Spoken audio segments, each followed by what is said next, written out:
Shalom, kita bersyukur kalau kita boleh kembali berjumpa di dalam ibadah hari ini dan kita akan memulainya karena kita percaya bahwa ibadah ini kita mulai di dalam nama Allah Bapa, Putra dan Roh Kudus. Kiranya kasih setia Tuhan dan anugerahnya menyertai kita sekalian dari awal sampai akhir. Dan di dalam nama Tuhan Yesus kami memulainya. Amin. Teman-teman, mari hari ini kita mau datang ke hadirat Tuhan. Kita mau bersyukur atas kebaikan Tuhan atas hidup kita. Atas segala cinta kasih yang Tuhan curahkan pada kita. Kita mau siapkan hati, kita mau pujikan satu lagu. Yesus, Kau sungguh baik. Karena hanya ada satu nama yang indah, satu nama yang ajaib. Nama Yesus Kristus. Yesus, Kau sungguh baik Tuhan dalam hidup kami Tuhan.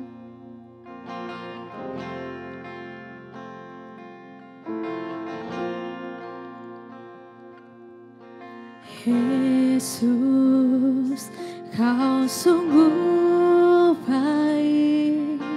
Yesus, namamu indah. Yesus, ku cinta Kau selalu. Ku tinggikan, ku agungkan selamanya.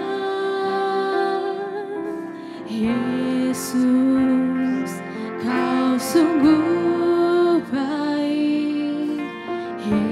Yesus, namamu indah. Yesus, ku cinta Kau selalu. Ku tinggikan, ku agungkan selamanya. Ku mau memuji-Mu.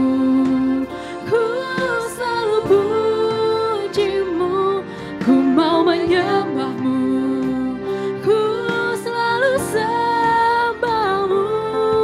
Kau yang layak terima semua pujian, kemuliaan hanya bagi Tuhan. Mari kita pujikan lagu ini sekali lagi dengan bersungguh-sungguh. Yesus, Kau sungguh baik. Yesus, Kau sungguh baik. Yesus, namamu indah. Yesus, ku cinta Kau selalu. Ku tinggikan, ku agungkan selamanya. Ku mau memuji-Mu, ku selalu puji-Mu. Ku mau menyembah-Mu, ku selalu sembah-Mu. Kau yang layak terima semua pujian, kemuliaan hanya bagi Tuhan. Semua kemuliaan, semua kemuliaan dan keagungan tertuju padamu, Tuhan dan Rajaku. Segenap jiwa dan nafasku menyembah Yesus yang hidup. Semua kemuliaan, semua kemuliaan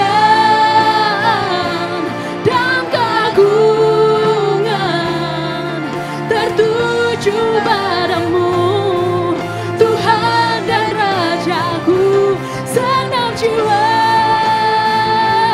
dan nafasku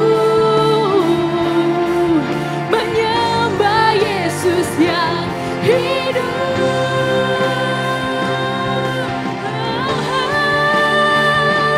Ku mau memuji-Mu, ku selalu puji-Mu. Ku mau menyembah-Mu, ku selalu sembah-Mu.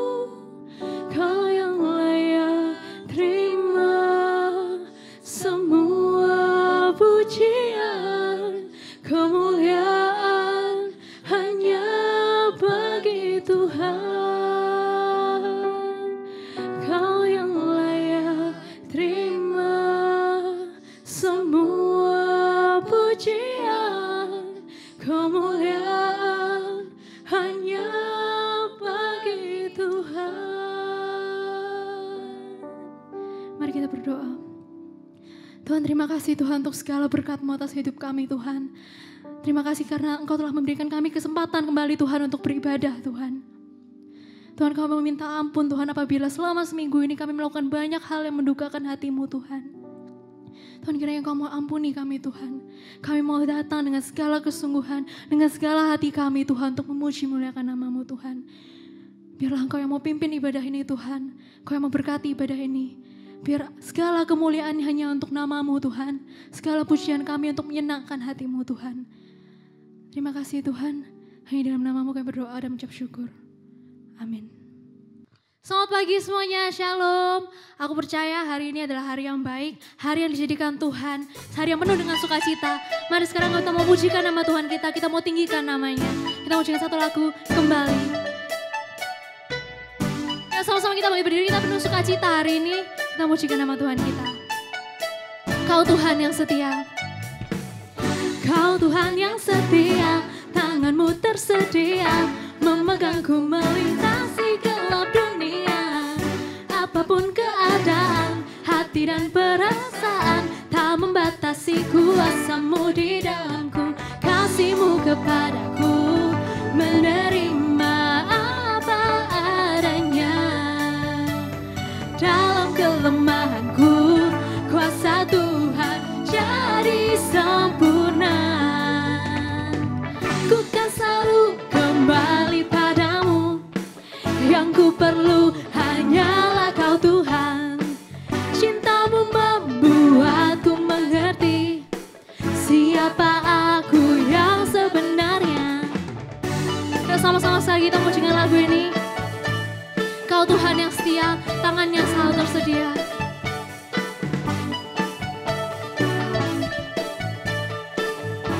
Yuk katakan sama-sama, siapa yang setia? Kau Tuhan yang setia, tangan-Mu tersedia memegangku melintasi gelap dunia. Apapun keadaan, hati dan perasaan, tak membatasi kuasa-Mu di dalamku. Kasih-Mu kepadaku, menerima apa adanya. Dalam kelemahanku, kuasa Tuhan jadi sempurna. Ku kan selalu kembali padamu. Yang ku perlu hanyalah Kau Tuhan. Cinta-Mu membuatku mengerti siapa aku yang sebenarnya.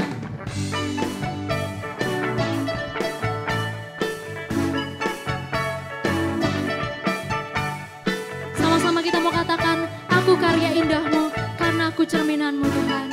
Kau yang ciptakan diriku. Aku karya indah-Mu, karena ku cerminan-Mu. Kau ciptakan diriku, serupa gambaran-Mu.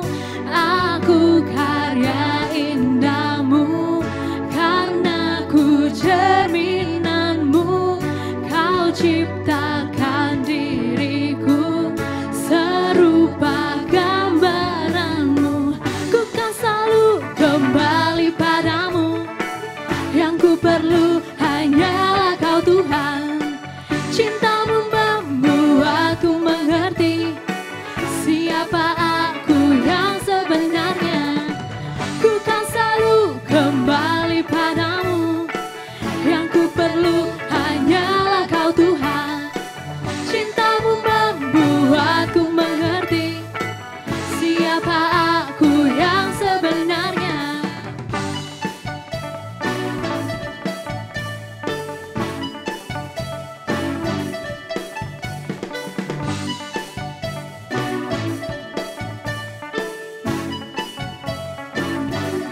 Beri kemuliaan hanya untuk nama Tuhan Yesus.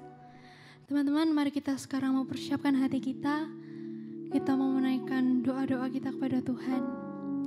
Teman-teman, mungkin selama ini kita punya banyak pergumulan, punya banyak masalah. Tapi kita nggak tahu mau cerita ke siapa. Kita nggak tahu mau datang kemana. Kita menjauh dari Tuhan, kita lari dari Tuhan. Kita melampiaskan pada hal-hal yang lain. Kita merasa kayak Tuhan gak mau dengar, Tuhan gak mau mengerti apa yang terjadi sama kita. Tapi satu hal, Tuhan itu adalah Allah yang besar. Allah yang mengetahui seluruh isi hati kita. Allah yang setia. Bapa yang selalu ada menggenggam tangan kita. Mari sekarang kita memujikan satu lagu, Bapa Kau Setia. Karena bersama Bapa, tenanglah jiwa kita. Tidak ada satupun hal yang kita ragukan. Tidak ada satu hal pun yang kita perlu khawatirkan kalau kita bersama dengan Tuhan. Mari dengan penuh hati, segenap jiwa, kita pujikan lagu ini. Bapa, Kau setia. Bapa, Kau mulia. Tenanglah jiwaku, aman bersamamu. Lebih dari harta, lebih dari harta, Kaulah segalanya. Tenanglah jiwaku dalam hadirat-Mu. Kau tunjukkan kasih setiamu. Kau menyediakan yang ku perlu. Kau setia, Kau mulia, dulu, sekarang, dan selamanya. Kau tunjukkan kasih setiamu. Kau menyediakan yang ku perlu. Kau setia, Kau mulia, Bapa Kau setia. Sama-sama kita mau nyanyikan lagu ini sekali lagi. Lebih dari harta, Kaulah segalanya. Tenanglah jiwaku dalam hadirat-Mu. Sama-sama kita mau katakan, Kau tunjukkan kasih setiamu. Kau menyediakan yang ku perlu. Kau setia, Kau mulia, dulu, sekarang, dan selamanya. Kau tunjukkan kasih setiamu. Kau menyediakan yang ku perlu. Kau setia, Kau mulia, Bapa Kau setia.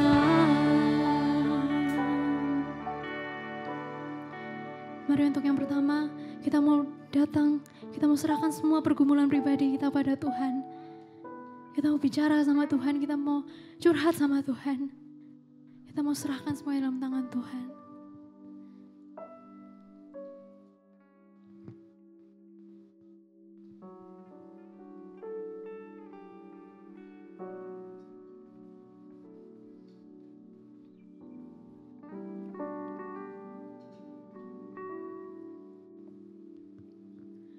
Untuk yang selanjutnya, mari kita mau berdoa untuk teman-teman kita yang akan memasuki semester baru, baik itu dalam sekolah, dalam kuliah, Kita mau berdoa supaya kiranya di tengah pandemi ini, di mana mereka harus belajar secara online, mereka tetap bisa menerima pelajarannya dengan baik, bisa menjalankannya dengan baik, dan hanya untuk kemuliaan nama Tuhan.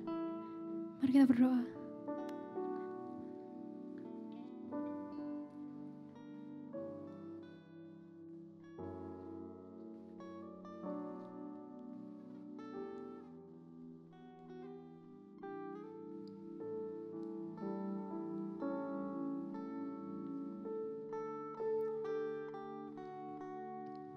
Untuk yang selanjutnya, mari kita berdoa untuk vaksin yang telah ditemukan untuk penyakit COVID ini.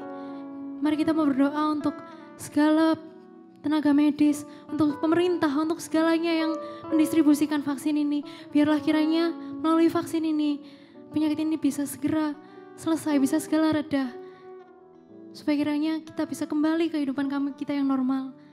Kita mau berdoa supaya kiranya mereka bisa terus bekerja, memberikan yang terbaik untuk para pasien.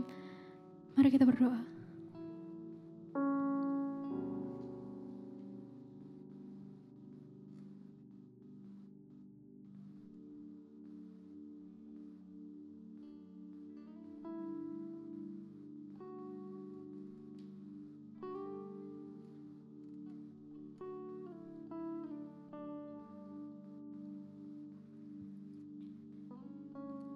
Tuhan, inilah setiap seru dan doa kami Tuhan. Tuhan, kami percaya rencana-Mu jauh lebih indah Tuhan. Rencana-Mu pasti yang terbaik untuk kami Tuhan. Kami mau serahkan semua dalam tangan-Mu Tuhan. Biarlah Engkau bekerja sesuai waktu dan rencana-Mu saja ya Tuhan. Terima kasih Tuhan. Sama-sama kita mau katakan sekali lagi. Kau tunjukkan kasih setia-Mu. Kau tunjukkan kasih setia-Mu, Kau menyediakan yang ku perlu. Kau setia, Kau mulia, dulu, sekarang, dan selamanya. Kau tunjukkan Tuhan, Kau tunjukkan kasih setia-Mu, Kau menyediakan yang ku perlu. Kau setia, Kau mulia, dulu, sekarang, dan selamanya. Kau yang tunjukkan Tuhan kasih setia-Mu Tuhan. Kau tunjukkan kasih setia-Mu, Kau menyediakan yang ku perlu. Kau setia, Kau mulia, dulu, sekarang, dan selamanya. Kau tunjukkan kasih setia-Mu, Kau menyediakan yang ku perlu. Kau setia, Kau mulia, Bapa, Kau setia. Kau setia, Kau setia, Kau mulia, Kau setia, Kau mulia, Kau setia, Kau mulia, Bapa, Kau setia.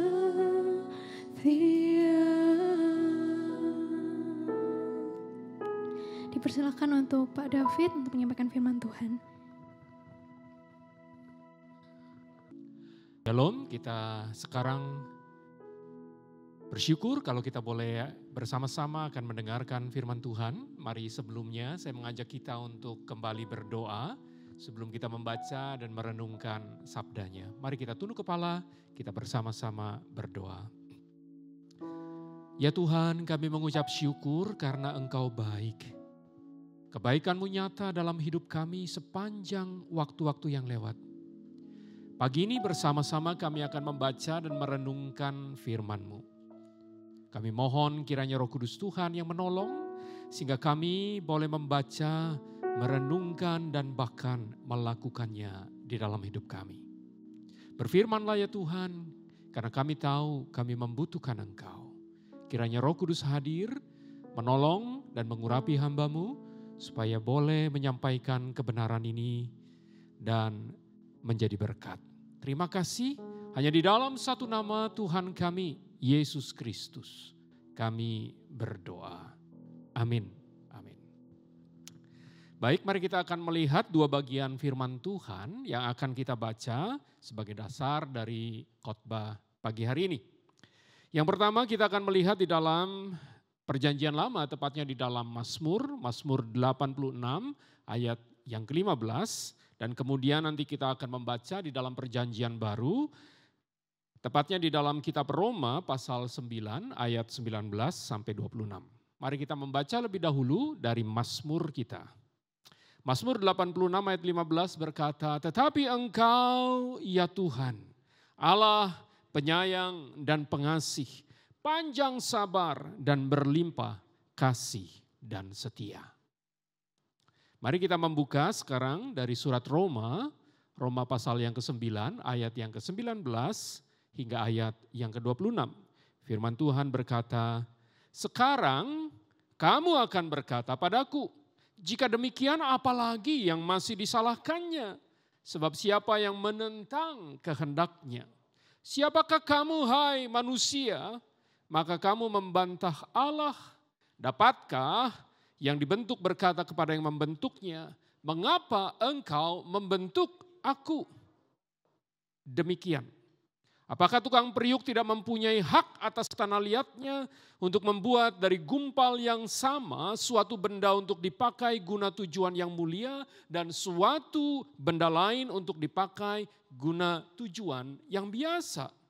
Jadi, kalau untuk menunjukkan murkanya dan menyatakan kuasanya, Allah menaruh kesabaran yang besar terhadap benda-benda kemurkaannya yang telah disiapkan untuk kebinasaan, justru untuk menyatakan kekayaan kemuliaannya atas benda-benda belas kasihannya yang telah dipersiapkannya untuk kemuliaan. Yaitu kita yang telah dipanggilnya bukan hanya dari antara orang Yahudi, tetapi juga dari antara bangsa-bangsa lain. Seperti yang difirmankannya juga dalam kitab Nabi Hosea. Yang bukan umatku akan kusebut umatku, dan yang bukan kekasih, kekasih. Dan di tempat di mana akan dikatakan kepada mereka, kamu ini bukanlah umatku, di sana akan dikatakan kepada mereka, anak-anak Allah yang hidup. Sampai di sini kita membaca firman Tuhan. Yang berbahagia adalah kita yang bukan hanya membaca, tetapi juga menyimpan dan melakukannya di dalam kehidupan kita sehari-hari. Teman-teman yang terkasih, kalau saya memikirkan tentang kesabaran, maka ada sebuah cerita yang dulu saya pernah dengar, dan cerita itu selalu saya ingat tentang kesabaran. Diceritakan suatu ketika ada seorang pemuda dari kampung yang kemudian pergi ke kota besar, katakanlah Jakarta.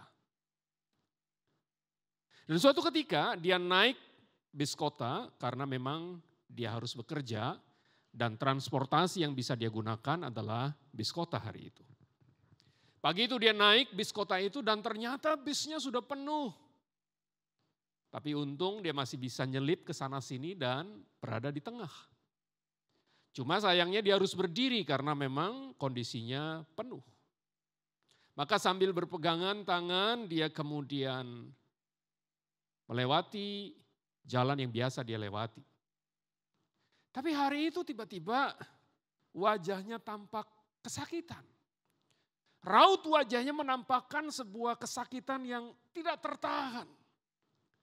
Dia mencoba untuk menahannya tetapi lama-lama gak bisa. Maka kemudian dia mulai menepuk pundak seorang yang ada di depannya dan berkata, "Mas, maaf, sekali lagi maaf. Kakimu ada di atas kakiku." Boleh geser dikit enggak? Orang itu kemudian berpaling dan berkata, bilang dong dari tadi kalau saya nginjek kaki kamu. Teman-teman, itulah barangkali kesabaran yang pernah saya pikirkan. Orang yang sabar adalah orang yang memang sulit untuk marah. Kalaupun marah, emosinya tidak meledak-ledak dan cenderung datar saja. Orang yang tidak cepat naik darah, bahkan kalau dibully oleh orang lain. Nah, kalau kita berbicara tentang gambaran Allah, maka Allah juga memiliki sebuah sifat yang sangat penting, yaitu Allah adalah Allah yang sabar. Tapi pernahkah kita berpikir kesabaran Allah itu seperti apa? Allah yang sabar itu seringkali digambarkan atau kita bayangkan seperti seorang kakek tua yang tidak berdaya. Di sekelilingnya anak-anak kecil sedang berlarian ke sana kemari. Dia tidak bisa berbuat apa-apa dan hanya mengelus dada sambil berkata sabar, sabar. Namanya juga anak-anak gitu ya. Apakah itu gambaran tentang Allah yang muncul dalam kehidupan kita sebagai orang percaya? Saya mau mengajak kita melihat dalam perjanjian lama. Kitab Mazmur pasal yang ke-86 ayat yang ke-15 tadi memotret tentang siapa Allah. Allah yang dipercaya oleh pemazmur adalah Allah yang penyayang dan pengasih, panjang sabar dan berlimpah kasih setianya. Kata panjang sabar di situ memakai kata slow to anger. Allah yang lambat sekali untuk marah. Tetapi kalau kita melihat situasi Mazmur 86 ini, maka kita menjumpai bahwa keyakinan Daud akan Allah yang sabar itu lahir bukan dalam kondisi yang menyenangkan. Dia sedang di dalam kondisi yang sulit, di dalam kondisi yang tertekan. Dan pada saat dia tertekan, dia melihat kepada Allah dan berkata, Engkau Tuhan, Allah yang penyayang dan pengasih yang panjang sabar. Di satu sisi Daud memahami bahwa Allah adalah Allah yang penuh dengan kasih. Tetapi hari itu dia sedang di dalam kesulitan dan berharap bahwa Allah segera menolong. Tetapi tampaknya Allah diam. Apakah kesabaran Allah membuat Allah lambat untuk bertindak, menolong dan mengangkat Daud dari kesulitannya? Memang tidak mudah memahami dua hal ini. Kita tahu bahwa Allah adalah Allah yang penuh dengan kuasa, Dia Allah yang berdaulat. Tetapi di sisi lain kita juga berjumpa dengan pribadi Allah yang sabar itu. Sehingga di dalam segala sesuatu tampaknya Dia diam, Dia tidak melakukan apapun. Kesulitan seperti ini juga bisa muncul di dalam kehidupan kita hari demi hari. Setidaknya ada beberapa hal yang saya bisa amati terjadi di sekeliling kita. Coba perhatikan, bukan hal yang jarang kita dengar bahwa orang Kristen di Indonesia mengalami kondisi yang sulit. Bukan hal yang aneh kalau mendirikan sebuah rumah ibadah menjadi sesuatu yang tidak gampang. Ada larangan untuk beribadah yang terjadi di sana sini. Kita juga, saya percaya kita berdoa supaya Tuhan bekerja, tapi tampaknya Tuhan diam. Dia seakan membiarkan semuanya terjadi, menimpa umat kesayangannya itu. Kelihatannya Tuhan terlalu sabar dengan ini semua. Barangkali kita juga pernah mengalami situasi yang sulit di mana kita di dalam hidup kita disalahkan oleh orang lain padahal itu bukan kesalahan kita. Kita dipojokkan sedemikian rupa dan dianggap kitalah yang keladi dari semua masalah itu. Karenanya semua orang kemudian menjauhi kita. Pernahkah engkau mengalaminya? Saya pernah. Ada masa di mana orang-orang yang saya sangat percayai kemudian berbalik dan berkata tentang hal yang tidak benar di belakang. Tidak mudah menghadapi situasi itu. Saya tahu bermalam-malam saya berdoa untuk situasi itu, tetapi tampaknya Allah diam dan membiarkan semuanya. Tidak mudah. Orang yang jahat, orang yang telah berbuat tidak baik kepada kita, kelihatannya mereka oke-oke saja. Sementara orang yang benar, hidupnya berbeda 180 derajat. Seakan-akan Allah tutup mata dengan semuanya itu dan membiarkan saja semua ketimpangan itu terjadi di dalam hidup ini. Tetapi di sisi lain saya juga pernah berjumpa dengan orang-orang yang menyalahgunakan kesabaran Allah. Yang begitu mengentengkan soal pengampunan yang Allah berikan misalkan. Saya pernah bercakap-cakap dengan seorang anak muda, Dan saya sangat terheran-heran dengan pandangannya. Dia berkata, bukankah Allah kita adalah Allah yang panjang sabar? Benar kataku. Bukankah Allah adalah Allah yang penuh belas kasihan? Ya, tepat sekali. Kalau gitu saya bisa berbuat dosa dong di dalam kehidupan sehari-hari dan nanti waktu hari Minggu saya datang beribadah, saya bisa mengaku dosa saya di hadapan Tuhan dan karena itu Dia akan mengampuni. Nanti balik lagi ke hari yang lain, Senin sampai Sabtu saya bisa melakukan banyak hal. Minggu datang kembali untuk mengaku dosa. Bukankah Dia Allah yang sabar? Apakah itu pandangan kita tentang kesabaran Allah? Tentang Allah yang membuka tangannya dan Allah yang memberikan kasih karunia-Nya kepada kita. Kalau demikian maka kita perlu belajar lebih jauh lagi. Dan kita bisa menemukan satu kebenaran yang Paulus tuliskan di dalam Roma pasal 9 ayat 19 sampai ayat yang ke-26. Dalam bagian ini kita sedang melihat bahwa Paulus berbicara tentang pilihan Allah kepada umatnya. Dan Paulus memakai sebuah gambaran yang menarik untuk mengatakan kebenaran ini yaitu dalam bentuk sebuah dialog. Dia sedang berdialog dengan seorang partner dialognya dan berbicara tentang kebenaran-kebenaran Allah di dalamnya.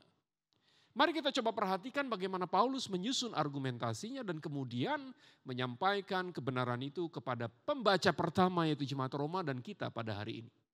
Yang pertama, Paulus memulainya dengan mengajukan pertanyaan menarik ayat 19 sampai ayat yang ke-20. Dia berkata, ayat 19, sekarang kamu akan berkata padaku, jika demikian apalagi yang masih disalahkannya. Sebab siapa yang menentang kehendaknya. Di dalam terjemahan yang lain, NIV misalnya dikatakan, then why does God still blame us? For who is able to resist His will? Paulus seakan-akan sedang membayangkan ada orang yang sedang protes kepadanya dan berkata, jangan nyalain kami dong. Emang siapa yang bisa melawan kehendak Allah? Sebentar Pak, sebentar. Konteksnya apa sampai kemudian terjadi dialog ini? Persoalan ini memang muncul karena saat Paulus bicara tentang pemilihan Allah atas Israel, ternyata ada orang-orang yang menolaknya. Ada orang-orang yang kemudian tidak menanggapi panggilan Allah itu dan menolak untuk percaya kepada Kristus. Persoalan yang diuraikan oleh Paulus adalah soal ketidaktaatan sebagian besar orang Israel kepada Allah dan kepada Injil, padahal mereka adalah umat pilihan. Kalau begitu, kalau Allah sudah memilih mereka, mengapa ini terjadi? Apakah Allah salah memilih? Bagaimana pilihan itu bisa gagal terhadap orang-orang tertentu? Jika Allah berfirman bahwa umat Israel adalah milik kesayangannya, bagaimana mungkin firman itu tidak tergenapi? Kenapa Allah masih menunjukkan kesabarannya seperti itu pada orang-orang yang menolaknya? Pemikiran itu yang muncul dalam benak partner diskusi dari Rasul Paulus dalam teks kita. Dan kemudian disambung oleh Paulus dalam ayat yang ke-20 sampai ayat yang ke-21 sebagai sebuah jawaban atas pertanyaan itu. Dia berkata, siapakah kamu hai manusia, maka kamu membantah Allah. Dapatkah yang dibentuk berkata kepada yang membentuknya, mengapa engkau membentuk aku demikian? Apakah tukang periuk tidak punya hak atas tanah liatnya untuk membuat dari gumpal yang sama suatu benda dipakai untuk tujuan mulia, sementara benda yang lain untuk dipakai guna tujuan yang biasa? Paulus memakai sebuah ilustrasi yang sudah dikenal sekali oleh orang-orang Israel karena pernah digunakan juga oleh Nabi Yeremia, yaitu ilustrasi tentang tukang periuk. Tidak mungkin sebuah periuk bertanya kepada si pembuatnya dan protes, mengapa engkau membuat saya demikian? Mengapa bukan seperti yang lain? Pertanyaan seperti itu menegaskan bahwa tukang periuk itu memiliki hak sepenuhnya. Dialah yang berhak dan berdaulat membentuk apapun sesuai dengan keinginannya untuk segumpal tanah liat yang tidak berharga itu. Dan gambaran itu segera Paulus tarik untuk menyejajarkan antara Allah dengan tukang periuk. Ia memang seperti seorang tukang periuk, tetapi sesungguhnya ia lebih dari seorang tukang periuk. Karena ia berdaulat untuk membentuk, merancang setiap ciptaannya, umatnya, bangsa Israel yang dia kasihi. Dan dia bebas untuk menyatakan kehendaknya bagi orang-orang yang dia pilih dan kasihi. Gambaran tentang kedaulatan Allah ini tidak boleh kita lepaskan dalam pikiran kita pada waktu kita bicara tentang Allah. Allah adalah Allah yang maha kuasa, dia berdaulat sepenuhnya dan kita tidak akan pernah mampu menyelami kebenaran ini sampai tuntas. Tetapi di sisi lain gambaran ini lalu kemudian seakan-akan bertabrakan dengan kesabaran Allah dan kasih setianya. Mengapa tukang periuk itu membentuk berbagai macam barang untuk berbagai macam kegunaan? Bukankah dia bisa membuat satu macam saja untuk semuanya? Dalam bahasa yang sederhana, mengapa ada orang yang dipilih dan diselamatkan oleh Allah, tetapi juga ada orang yang tidak dipilih dan kemudian dibuang oleh Allah? Karena mereka terang-terangan melawan Allah dan terus berbuat jahat. Lihat, dua ketegangan ini terus muncul di dalam percakapan Paulus. Lalu Paulus mengajak kita melihat dalam bagian yang berikutnya ayat 22 sampai ayat yang ke-24. Dia sedang menyatakan argumennya mengenai soal ini. Bagi Paulus tidak ada pertentangan sebetulnya di antara dua pemikiran itu, yaitu antara kedaulatan dan kesabaran serta kasih Allah. Di satu sisi benar dia adalah Allah pribadi yang maha kuasa, sementara di sisi lain dia adalah Allah yang panjang sabar. Dan dua hal ini terkait di dalam diri Kristus Tuhan kita. Jangan lupa, Kristus datang karena memang Allah yang maha kuasa itu memiliki rencana dan panggilan keselamatan untuk kita. Di dalam keberdosaannya manusia cenderung untuk melawan Allah. Memilih untuk berbuat jahat, memilih untuk berbuat dosa, menolak Allah dan bahkan membencinya. Kasih Allah lah yang merupakan alasan utama untuk Kristus datang ke dalam dunia ini.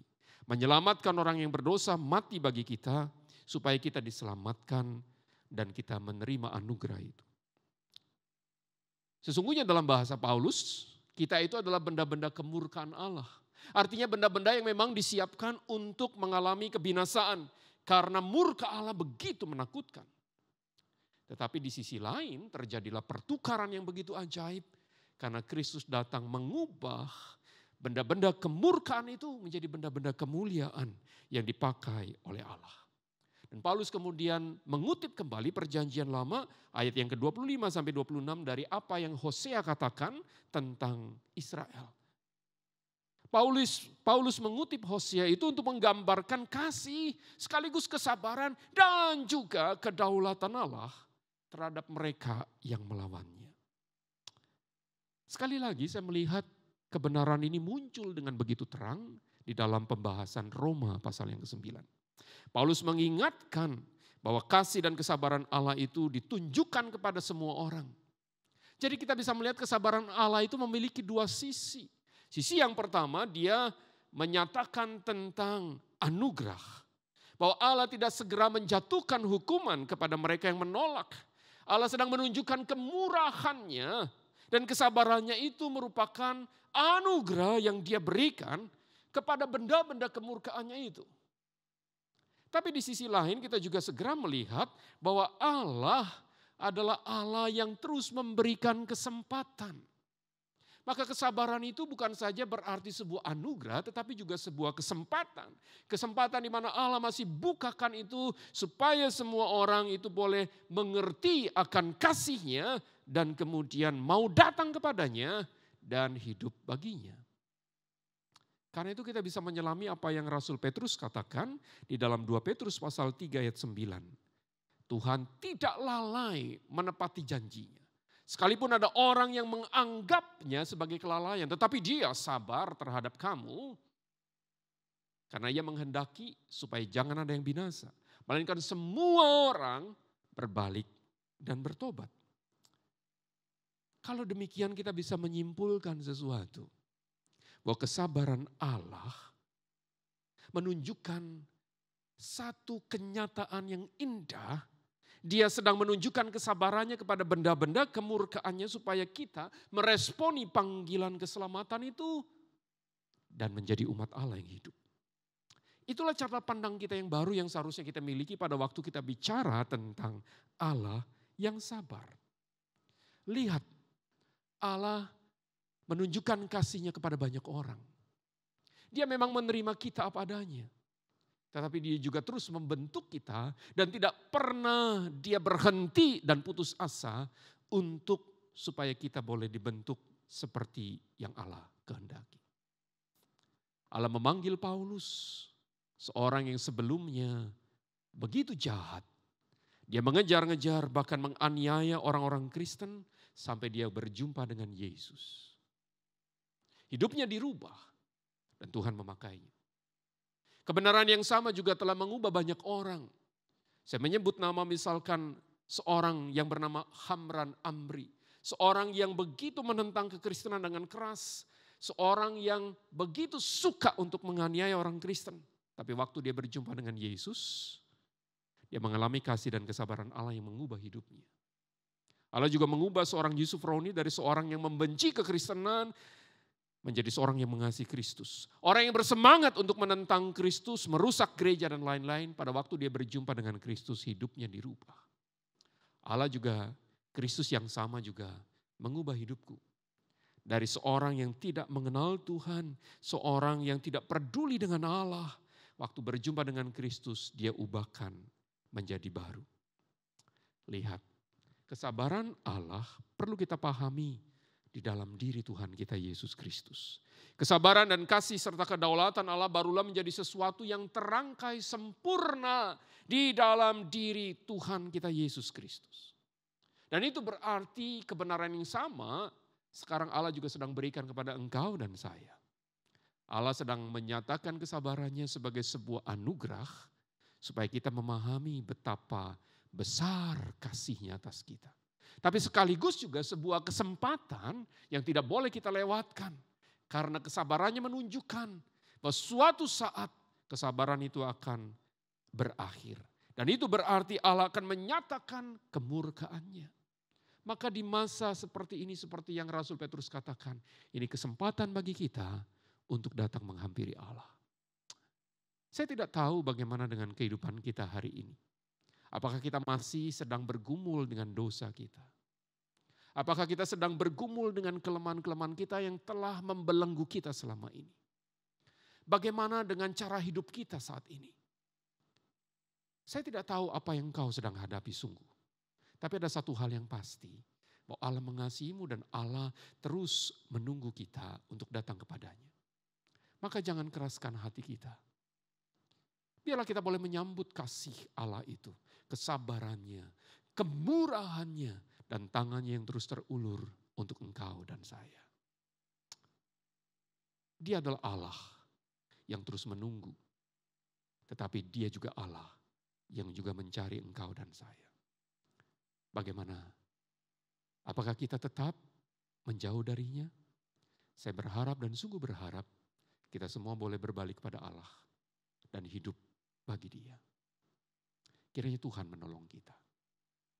Mari kita tunduk kepala, kita berdoa.